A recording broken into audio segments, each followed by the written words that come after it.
And sometimes you have to be bold enough to push past somebody not listening to you. And it's not fair. You shouldn't have to. But if that's the case, you have to be bold enough and informed enough to say, no, I'm going to do this. I know what you're saying, but this is what I know needs to be done. Yes.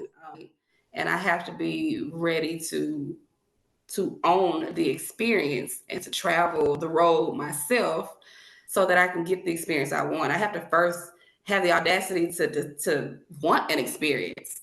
Yeah, you know what I mean? Audacity to want experience. I want to pause and let that soak in. I have to have the audacity to want the experience.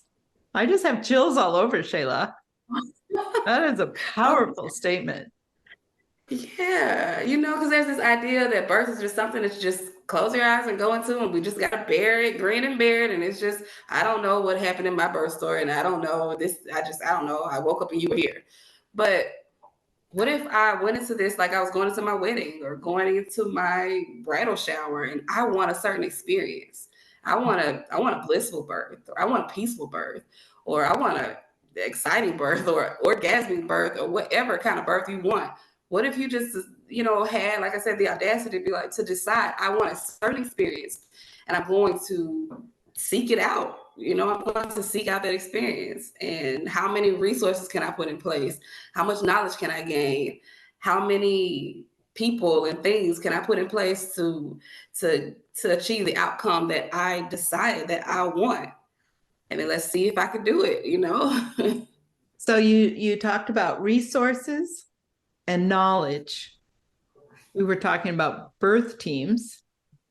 And I think one more that doesn't get talked about is co-measurement. We have to have a sense of co-measurement of where are we at and where's the big audacious goal. Everybody listening to this, name your big audacious goal.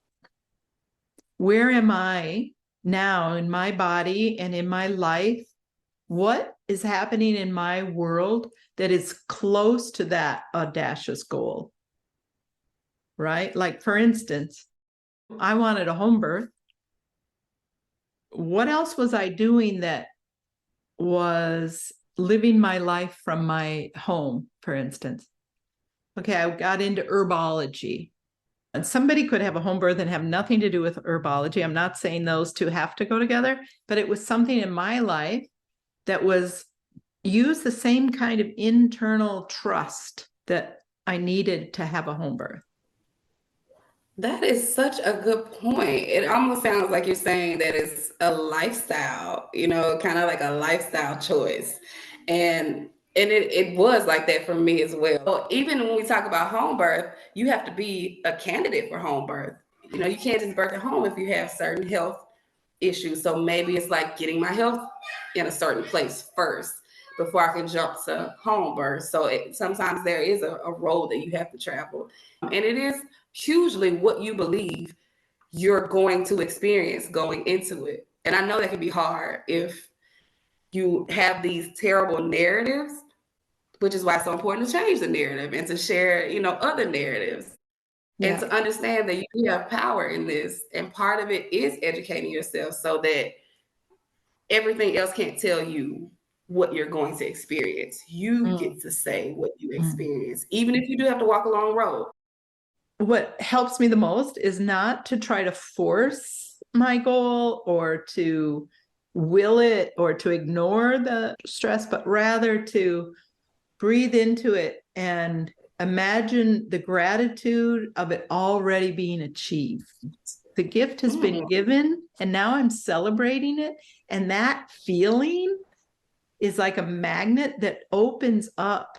And you just feel that sense of gratitude that it's taken care of.